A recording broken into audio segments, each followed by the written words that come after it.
Is anybody using this frequency, please?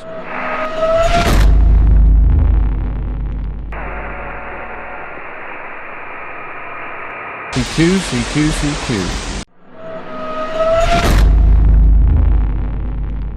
Hello, CQ, CQ, CQ.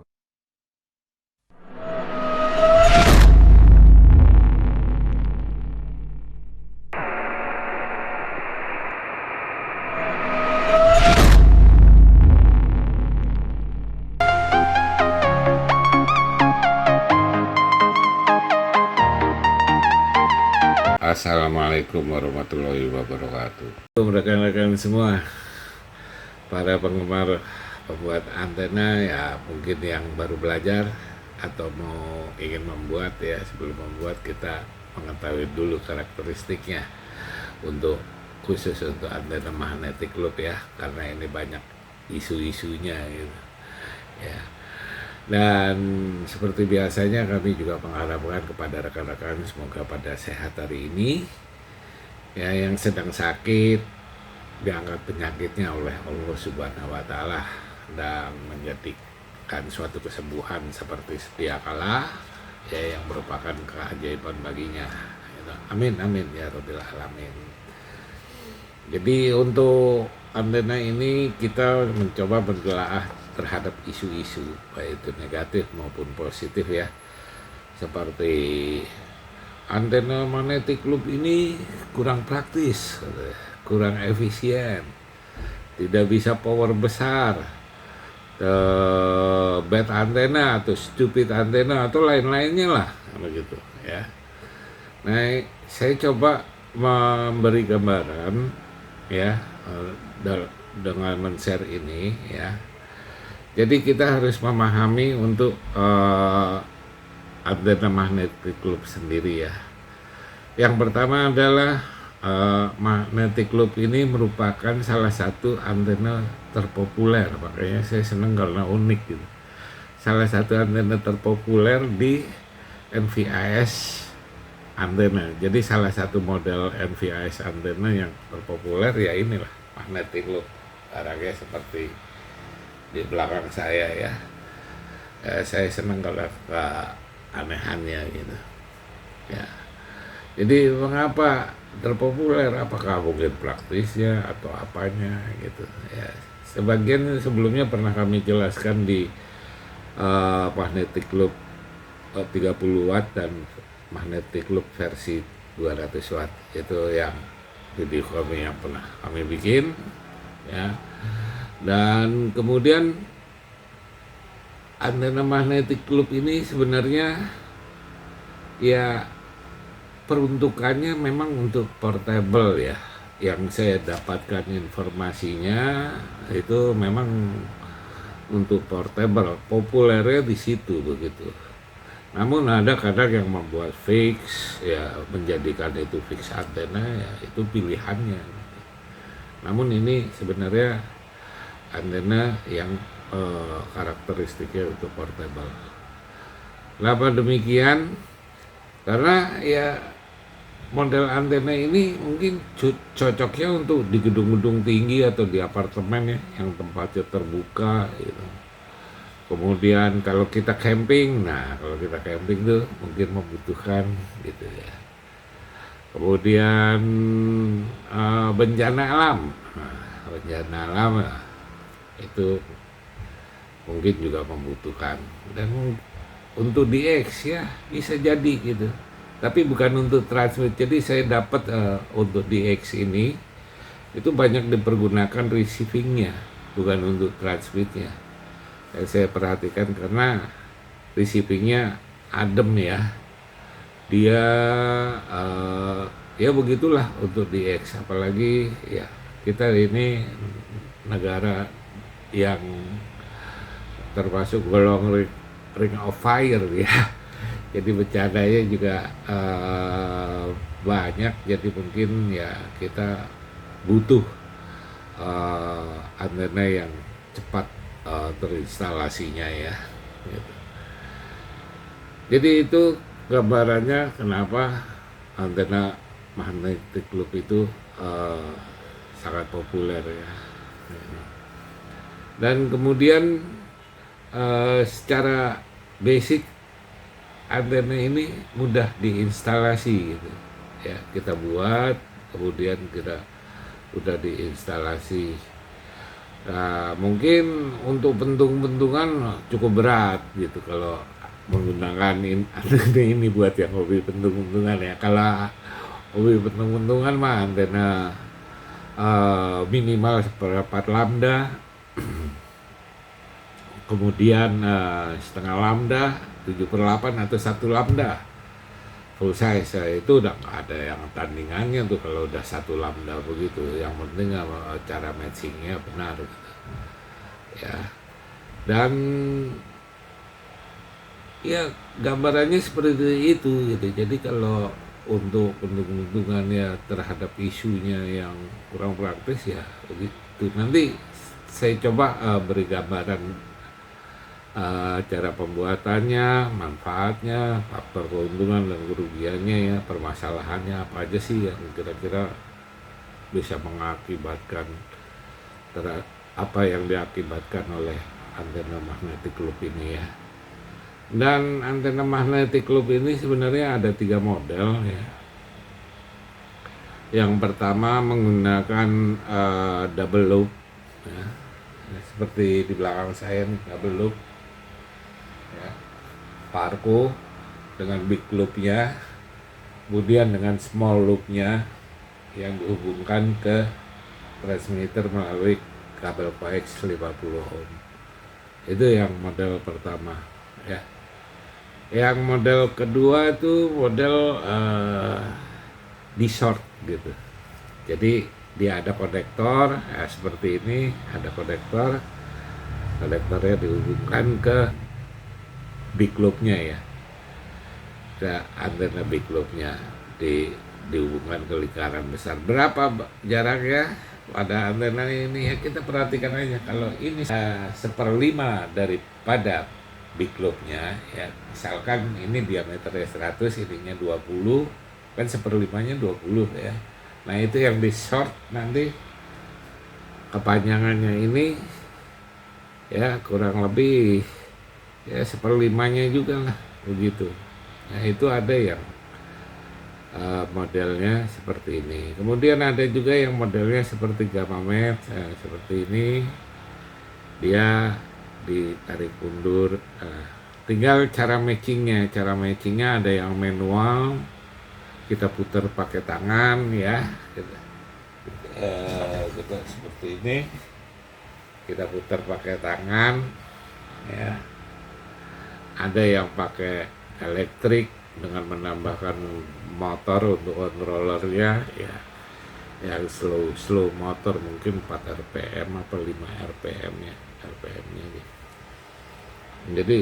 gitu. Jadi macam-macam lah, tinggal keinginannya. Dan dalam hal ini saya coba untuk basic antena ya, basic antena dulu. Nah yang perlu diperhatikan itu adalah, nanti juga akan saya gambarkan nih gitu. Antena magnetic loop ini kuncinya itu di Farco ya, tekanan Farco, di mana power besar atau power kecil itu kemampuannya di Farco. Jadi kenapa nggak bisa power besar ya, karena Farco-nya mungkin tidak memadai ya. Jadi Farco ini ibaratnya itu seperti kendaraan ya, beban, dia membawa beban. Jadi kalau bebannya besar seperti dia kontainer ya, masa dibawa pakai kijang pickup, kan nggak mungkin gitu ya. Nah, dibawanya harus pakai truk yang khusus ngangkat kontainer. Begitu juga barang kecil mubazir kalau kita pakai truk, mungkin hanya pickup dari Suzuki atau mobil pickup lainnya lah, itu yang kecil-kecil. Jadi itu gambarannya beban Farco yang harus kita perhatikan gitu. Dalam masalah cost itu ada beberapa pilihan, ada low cost dan high cost, ada simple cost. Yang simple cost mungkin kita mempergunakan sistem gamma match ya. Jadi gambarannya seperti ini, dia mudah ditarik-tarik. Cara matchingnya kayak mengukur antena yang mempergunakan gamma match ya. Dia pengganti Farco gitu, mengganti Farco model ini dengan dimasukkan atau dikeluarkan elemen daripada gamma match-nya ya. Itu yang low cost banget. Yang middle cost itu menggunakan Farco. Farco ini tergantung sekarang. Nanti kita lihat berapa kebutuhan Farco itu yang saya coba gambarkan. Jadi minimal cost itu Farco ya. Dan high cost itu kita menggunakan kapasitor Farco yang cup. Yang kalau kita lihat, nah seperti gambar ini nih, ada model kacanya bening gitu, dia maju mundur. Nah ini bisa menggunakan motor biasanya gitu untuk memajukan, untuk menaikkannya, atau kita putar juga mungkin bisa ya. Belum pernah ada yang itu. Jadi kalau pakai cup biasanya dia menggunakan motor untuk penggerak maju mundurnya elemen. Jadi itu yang saya dapat gambarkan untuk tipe Farco-nya, klasifikasi simple cost, middle cost, atau high cost-nya ya. Jadi coba kita perhatikan di dalam gambar ini ya. Jadi untuk menanggapi isu baik yang positif negatif terhadap magnetic loop itu tergantung kebutuhan antena yang kita pergunakan, bukan untuk suatu gambaran bahwa ini benar-benar general coverage atau seperti apalah gitu. Nah, kebetulan yang saya share ini adalah magnetic loop dengan menggunakan dua buah lingkaran, yaitu big loop dan small loop. Small loop ini yang dihubungkan ke transmitter ya dengan coax 50 ohm. Dan small loop ini besarnya adalah 1/5 daripada big loopnya ya, 1/5 daripada big loop. Bagaimana untuk mendapatkan 1/5 dari big loop ini? Bisa mempergunakan yaitu 1/10 lambda atau 1/4 lambda. Dari mana lambda ini didapat? Ini adalah dari hasil mencari satu lambdanya ya, itu sama dengan 300 frekuensi kecepatan cahaya dibagi frekuensi megahertz. Kalau 1/4 lambda saja bisa kita bayangkan untuk di 7 MC ya, atau 7 megahertz itu bandwidthnya sekitar 7 megahertz ini adalah 40 meter band ya, sedangkan 14 megahertz ini sama dengan 20 meter band, itu yang biasa disingkat MB ya.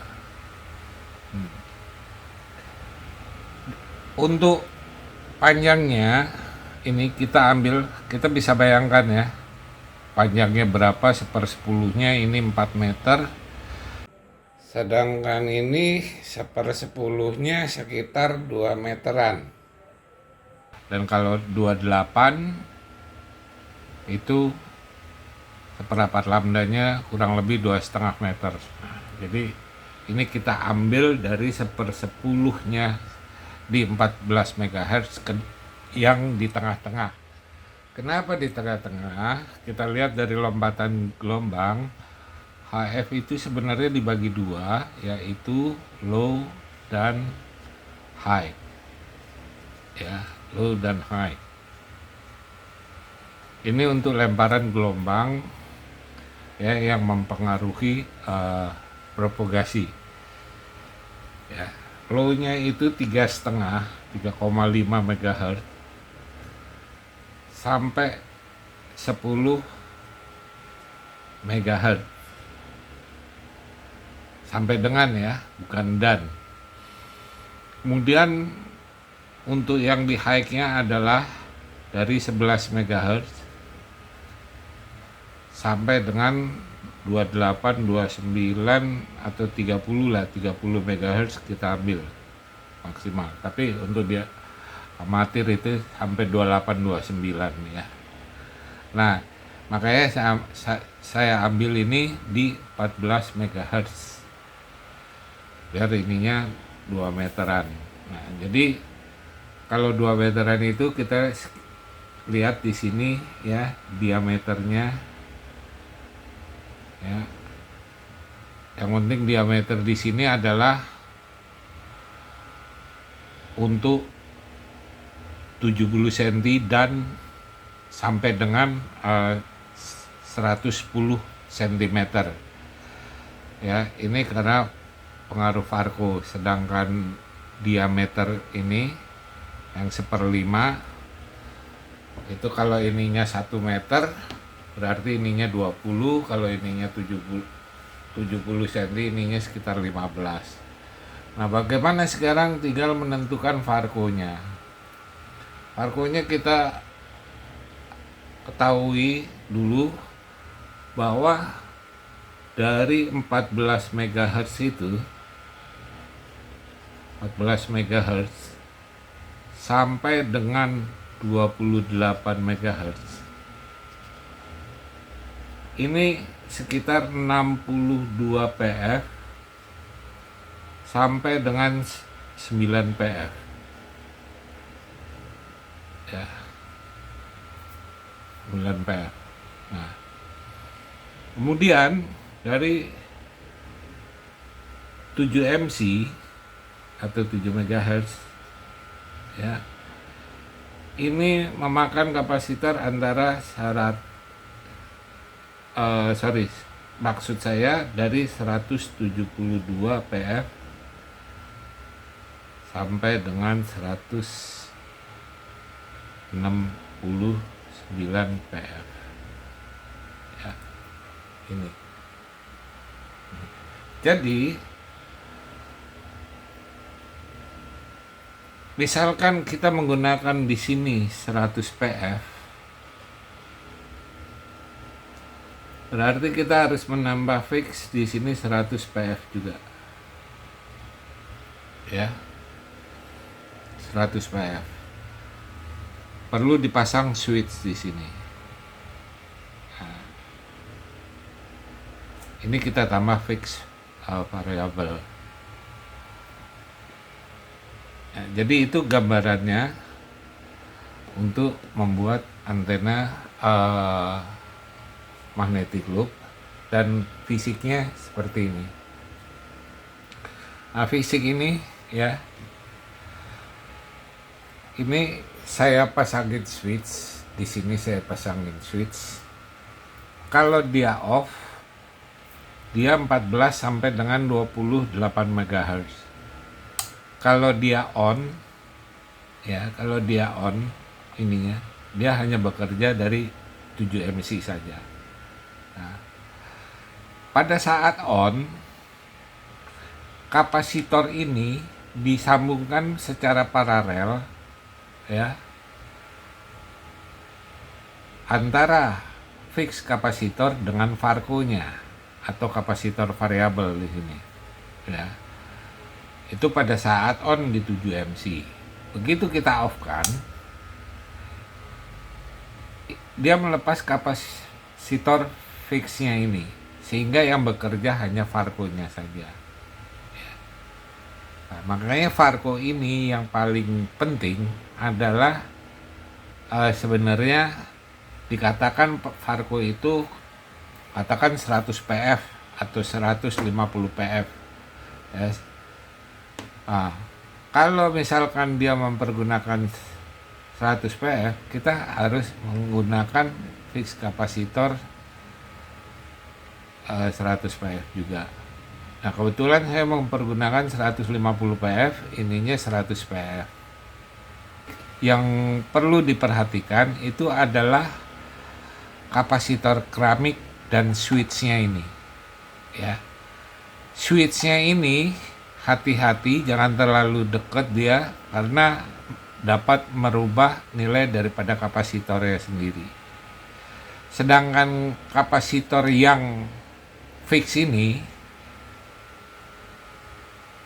kalau kita menggunakan secara kontinu, dia dapat merubah SWR kalau dia panas sedikit aja, panas atau apa ya gitu, dia SWR-nya tuh njut-njutan, apa ya, njut-njutan tuh naik turun gitu, njut-njutan. Kadang-kadang kalau dia lewat dari power yang digunakan dia langsung jeplak gitu, sehingga tinggi SWR-nya. Kalau radionya ada kontrolnya, maka di situ lampu high SWR-nya akan menyala. Jadi yang perlu diperhatikan ini dan ini saja ya dalam penggunaan untuk bisa transmit. Kalau receiving sih tidak masalah gitu.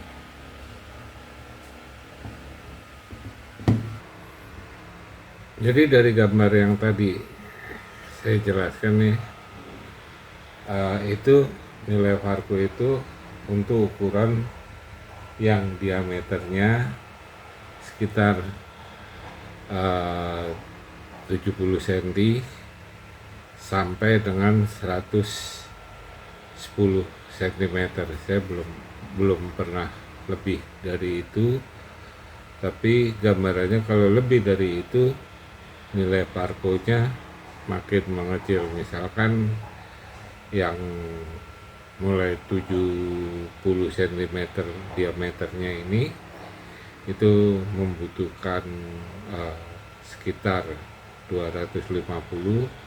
Nah, mungkin dengan makin besarnya loop, dia nilai PF-nya menjadi lebih kecil, misalkan 65 picofarad. Jadi itu untuk nilai daripada kapasitor variabelnya. Tinggal nanti mengkombinasikannya dengan fix kapasitor ya, bagaimana. Nah, itu harus kita perhatikan seperti yang di gambar tadi yang saya jelaskan. Ini harus di-adjust dulu sampai dengan 0. Nah, udah 0. Kita hubungkan di sini, kita lihat untuk maksimalnya ya. Ini dekat saja sudah naik.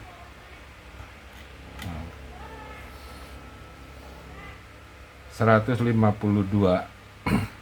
Nah, mampukah dia di 14 sampai dengan 28? Kita putar terus. Jadi kita putar ya. Oke, saya putar.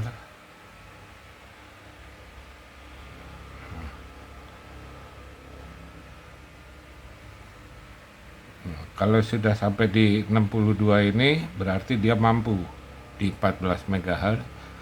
Sekarang kita lihat untuk 28-nya. 21 dia sekitar 32 ya, 32 PF. Kemudian 28-nya antara 10 PF, dari 9 sampai 10 PF. Nah, 10 PF ini harusnya 8. Ini ada faktor kabel juga mempengaruhi. Nah, 9 kan harusnya 8 ya.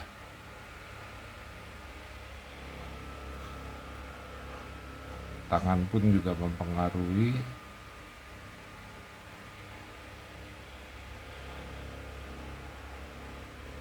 Nah, kalau sudah begini, berarti dia mampu untuk di 28 MHz dengan catatan maksimal powernya ini 30 watt ya, karena saya pakai yang Farco yang kecil gitu. Kalau yang sampai 100 atau sampai 500 watt saya mempergunakan ini Farco-nya, perbandingannya jauh ya, jauh sekali guys.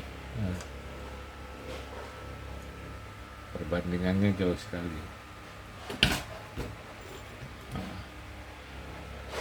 Ya, jadi sudah dapat 8 MHz, berarti dia mampu untuk di 27. Nanti kita lihat aja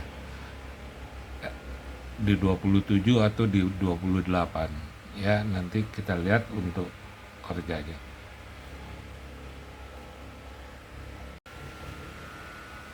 Nah, tadi yang switch saya katakan itu mempengaruhi, kita lihat nih ya, ini posisinya kosong, kemudian pada posisi off dia harus zero,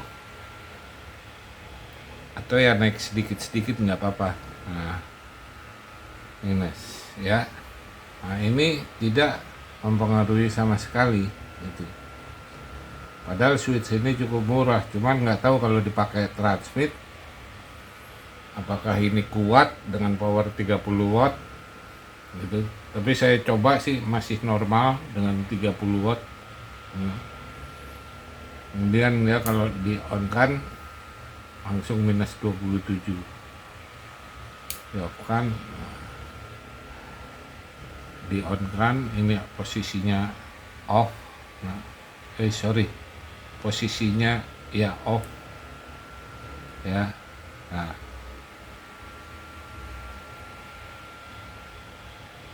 ini tingginya naiknya karena tangan. Nah ya, jadi switch ini sangat mempengaruhi.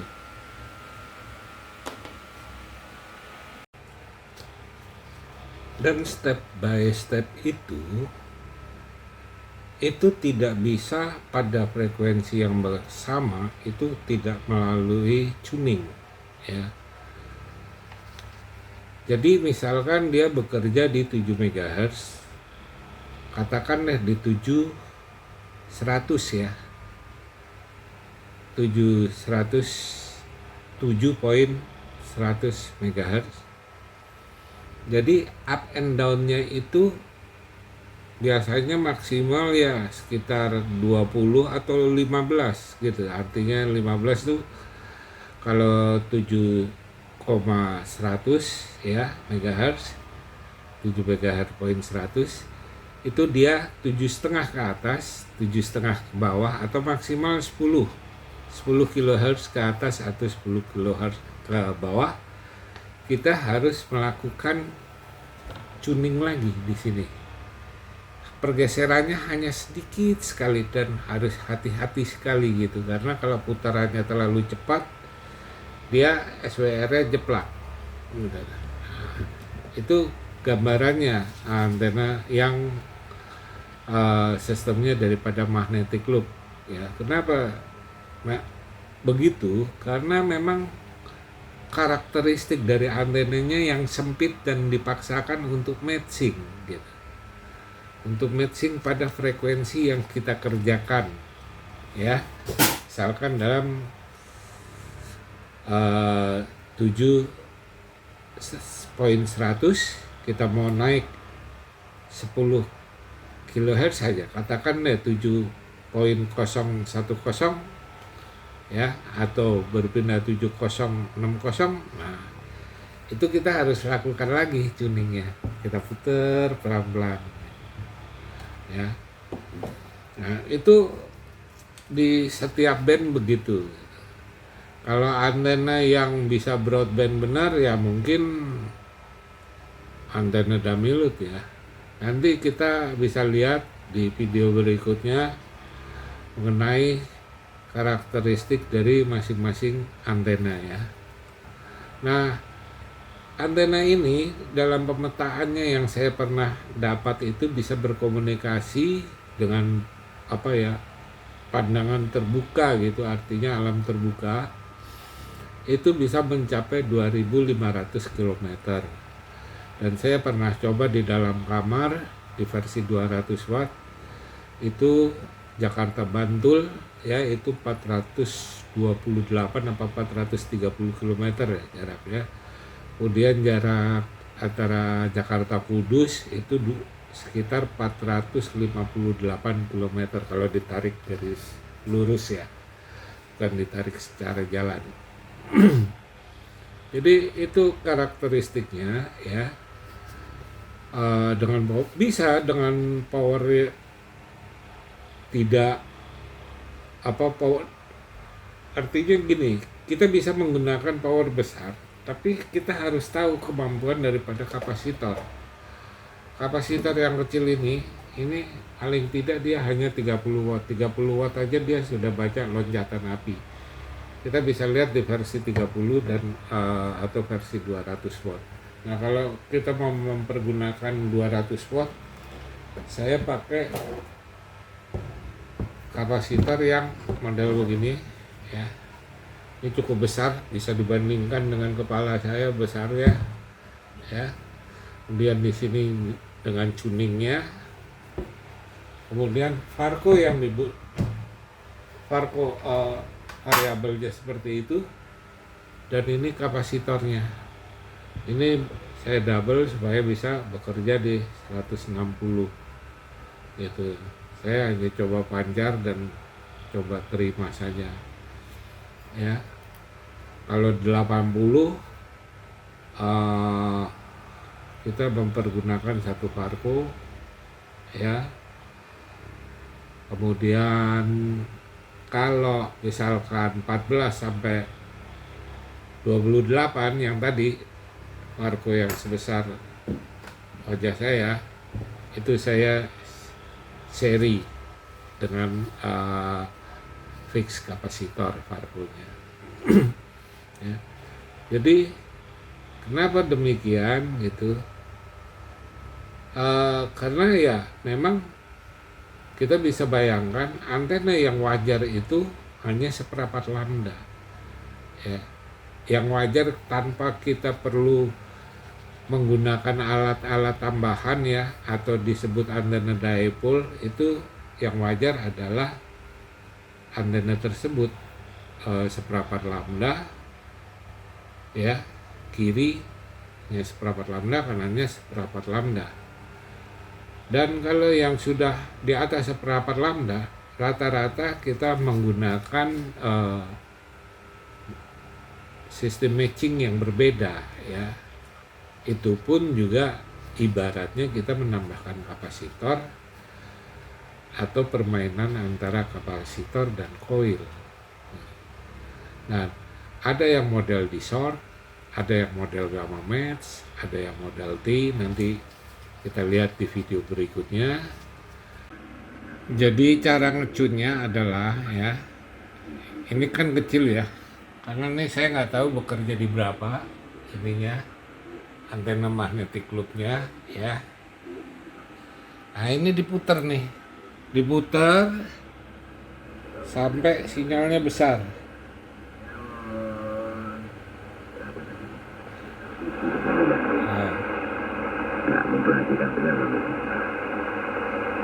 Nah, setelah besar baru kita tuning di sini. Ini karena saya memegang kamera jadi nggak bisa ya. Nah, ini kita tuning, kita putar pelan sekali ininya kita putar pelan sekali sampai ini SWR-nya berapa nih?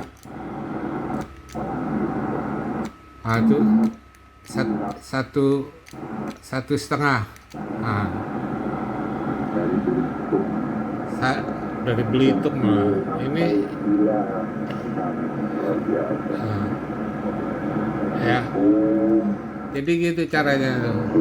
Ini mode-nya di CW, di CW kita tekan 1,6. Jadi gitu caranya ya. cari dulu sinyal yang besar. Setelah dapat baru kita tekan PTT. Kita cari yang paling rendah. Jangan sekali-sekali, catatannya, jangan sekali-sekali kita ngecun sambil mencari, ya. Misalkan begini nih. Nah, ini tinggi nih. SWR-nya nih, kita lihat nih SWR-nya ya. Tuh. Di sini udah keluar high power. Jadi jangan sampai kita ngecun dalam posisi high power. Ya. Kenapa demikian? Karena kalau posisinya dalam high power ya, kita ngecun high SWR ya, maaf, maksudnya high SWR nih. Kalau kita ngecun dalam posisi SWR yang tinggi, itu akan terjadi arus balik ke transmitter. Nah, arus balik yang ke transmitter itu membahayakan transmitter. Biasanya dia menghantam RF modulasi, terus apa lagi ya?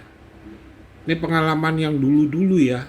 Pengalaman yang dulu-dulu waktu tahun 84-an tuh saya pengalaman gitu. Kenapa begini gitu? Ternyata setelah saya pelajari selama 5 tahun, kalau ngecun dalam posisi high SWR-nya itu terjadi RF balik yang ngantem transmitter sehingga bisa merusak PLL bisa ya. Terus RF modulasi bisa. Audio sendiri juga bisa. Bahkan receive pun bisa terganggu. Nah, itu pengalaman kalau kita ngecun terlalu lama di high SWR. Jadi kita cari dulu ya, sekali lagi saya jelaskan. Cari dulu yang besar. Nah.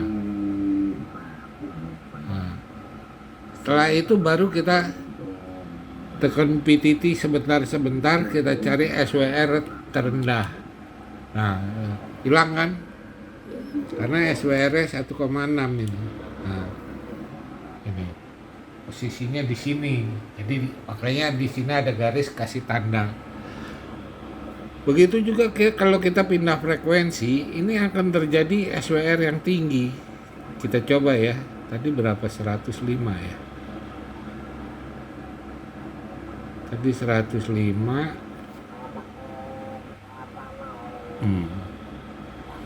Kita geser 190 aja. 790 maksudnya. 790. Ini udah tinggi nih. Tuh. SWR-nya muncul. Nah, ini jangan sampai kita terjadi seperti itu. Ya. Jadi pahami untuk cara penggunaan antena magnetic loop termasuk dengan tuningnya. Jadi itulah gambarannya mengenai antena magnetic loop ya, yang merupakan salah satu model dari NVIS antena yang terpopuler. Jadi rekan-rekan tahu apa kelebihannya, apa kekurangannya, dan manfaatnya, plus minusnya lah, dan segala-galanya. Ya, semoga ini bermanfaat semua bagi rekan-rekan yang ingin membuat antena magnetic loop. Dengan demikian saya akhiri sharing ini, dan sampai jumpa lagi, ketemu di video berikutnya. Assalamualaikum warahmatullahi wabarakatuh. Sampai jumpa, bye bye.